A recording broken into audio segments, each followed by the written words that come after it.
সুপ্রিয় দর্শক, আসসালামু আলাইকুম। আশা করি সকলে ভালো আছেন এবং সুস্থ আছেন। আজকে ছোট্ট একটি ভিডিও বার্তা নিয়ে হাজির হয়েছি আপনাদের সামনে।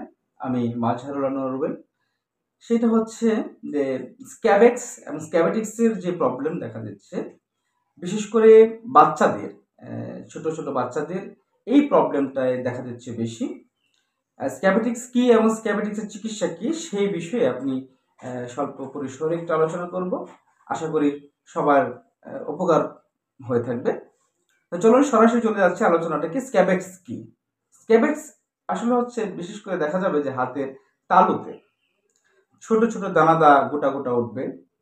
অনেক ক্ষেত্রে দেখা যায় গোটা উঠেও না, ভিতরে চাপ দিলে হাতের লাগে এবং বেশ চুলকানি হয়। আবার অনেকে দেখা যায় গোটা বের হয়ে যাচ্ছে এবং টিপ দিলে পানি বের হয়। অনেক সময় এটা পচে যায়, পেকে যায়।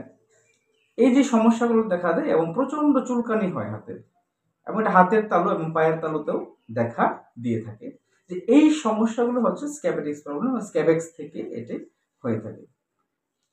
তো বেশিরভাগ ক্ষেত্রে বাচ্চাদেরই হয়ে থাকে। দেখা যায় 1 বছর বয়স থেকে 5 বছর বয়স পর্যন্ত, 7-8 বছর বয়সের বাচ্চাদের এই সমস্যাটা হয়ে থাকে বেশি।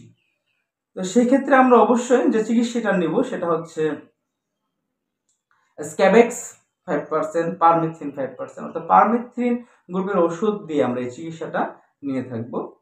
এবং এটা বাচ্চাদের ক্ষেত্রে দেখা যায় 7 দিন পর হাতে লাগাতে হয়। কিছু ক্ষেত্রে 3 দিন পর যে মাত্রা বেশি থেকে 3 দিন পর আমরা কিন্তু এই ওষুধটি লাগাতে পারবো। এভাবে যতদিন পর্যন্ত আমাদের এই সমস্যাটা দূর না হবে ততদিন পর্যন্ত আমরা অন্তর এই ক্রিমটি লাগিয়ে যাব। এবং সাথে যদি আমরা স্কেবো 6 এবং স্কেবো 12 এই ওষুধটি সেবন করি, এর থেকে দ্রুত পরিত্রাণ পাওয়া যেতে পারে। তো আমরা এইভাবে চিকিৎসাটা নেব স্ক্যাবিটিস প্রবলেম থেকে দূর হওয়ার জন্য। ধন্যবাদ সবাইকে। আশা করি ভালো থাকবেন। আজকের মতো এখানে বিদায় নিচ্ছি।